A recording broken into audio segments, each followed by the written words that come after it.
Student, we are going to learn English grammar. आज आपल्याला पाहिजे आहे नवीन कन्सेप्ट अफर्मेटिव्हचे निगेटिव्ह सेंटेन्स कसे करायचे, होकारार्थीचं नकारार्थी वाक्य कसं करायचं ते इंग्लिश मध्ये. चला बघूया, वेळ न घालवता यामध्ये आपण कुठल्या ट्रिक वापरणार हे पण तुम्हाला पाहिजे असेल तर व्हिडिओ एंड पर्यंत पहा आणि ज्या काही नोट्स मी सांगत आहे नोट करत चला, म्हणजे त्याचा उपयोग तुम्हाला ग्रामर मध्ये होईल. ओके, चला पाहूया sentence. He is walking slowly. First, read the sentence. When you read the sentence, you understand that what they say. जेव्हा तुम्ही वाक्य वाचता तेव्हा कळतं आपल्याला की वाक्य काय म्हणतंय, त्यानुसार आपल्याला पाहिजे थोडंसं. Okay, he is walking slowly. Okay, काय म्हणते तो दमाने चालतो. मग आपल्याला नकारार्थी करायचं असेल तर तो फास्ट चालत नाही असं म्हणायचं आपल्याला. म्हणजेच याला आपल्याला जेव्हा आपण अफर्मेटिव्ह निगेटिव्ह सेंटेन्स करतो तेव्हा त्याचं मीनिंग बदलू द्यायचं नाही, आपल्याला मीनिंग तेच ठेवायचं पण बोलायचं नकारार्थी. ओके, चला पाहूया इथे. ही इज वॉकिंग स्लोली म्हणजेच काय, तो फास्ट चालत नाही असं म्हणायचं. की दोन्हीचा अर्थ तोच येतो पण दिसताना कसं दिसणार सेंटेन्स, निगेटिव्ह सेंटेन्स हे अफर्मेटिव्ह सेंटेन्स. चला मग काय करायचं, मग लिहा ही इज.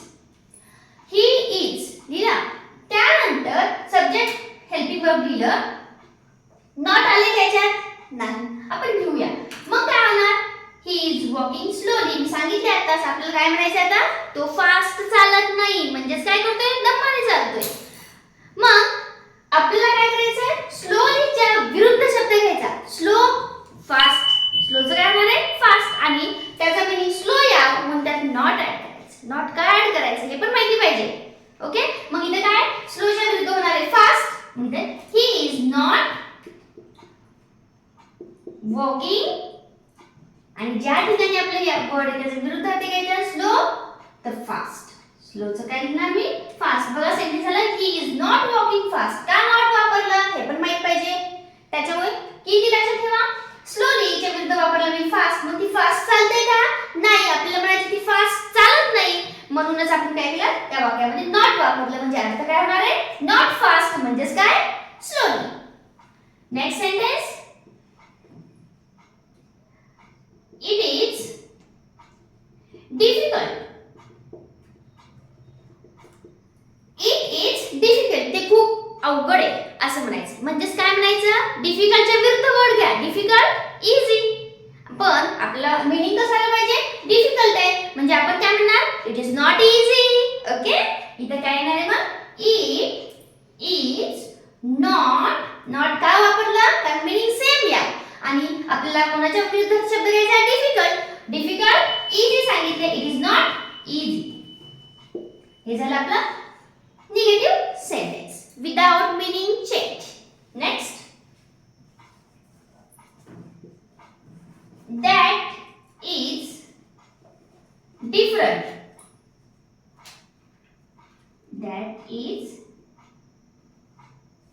different. बघा काय म्हणले इथं, that is different. different म्हणजे काय, वेगळं. म्हणजे आपल्याला काय म्हणायचं, हे वेगळं आहे म्हणजे सारखं नाहीये. मग डिफरंटच्या विरुद्ध शब्द आपण काय घेणार, सेम. डिफरंटच्या विरुद्ध काय घेणार आपण शब्द, सेम, आणि मीनिंग त्याची आहे त्यासाठी नॉट. Not same. मग आता लिहायचं कसं, that is not. that is not काय म्हणणार आहे, that is not the same or that is not same. In this way we do the affirmative into negative. Okay, अजून ते सेंटेन्स एक सेंटेन्स घेऊया. त्यामुळे तुम्हाला काही डाऊट असेल तर क्लिअर होतील. तुम्हाला काही डाऊट असेल कमेंट मध्ये सांगत चला, आणि व्हिडिओ पाहता व्हिडिओला लाईक पण करत चला. ओके, चला one sentence. Next example, I tried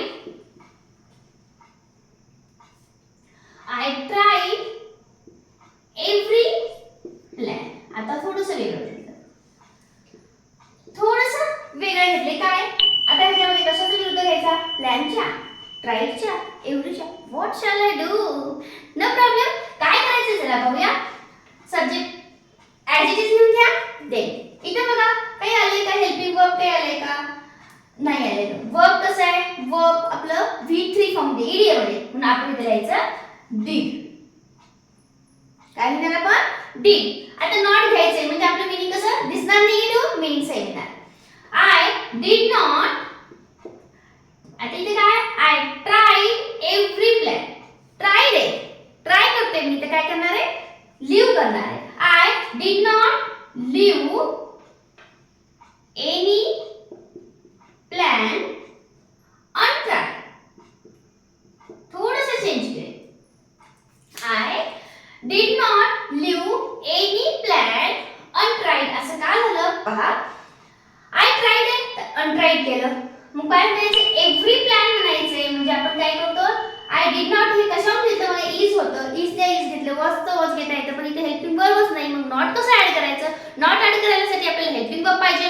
मग वर्ब कुठल्या फॉर्म मध्ये येते बघा, वर्बला जर यस किंवा येस प्रत्यय असेल तर डज घ्या, V1 मध्ये असेल तर डू घ्या, आणि इथे ईडी प्रत्यय म्हणजे V3 आहे म्हणून मी इथे डिड घेतलं. मग डिड नॉट, आता नॉट यूज करता आलं काय, did not leave any plan untired. म्हणजे कशाचं, आपण टायरचं काय केलं, अनटायर्ड घेतलं. आणि इथे काय, I tried every plan, me try प्रत्येक प्लॅन ट्राय करतो. थोडंसं वेगळं सेंटेन्स आहे, थोडंसं तुम्हाला वेगळं वाटेल कारण ते सोपे सोपे होते, पण एक्झामला एवढे सोपे येत नाही. तुमचा कन्सेप्ट क्लिअर व्हावा म्हणून स्मॉल पासून आपण हार्ड करत चाललोय.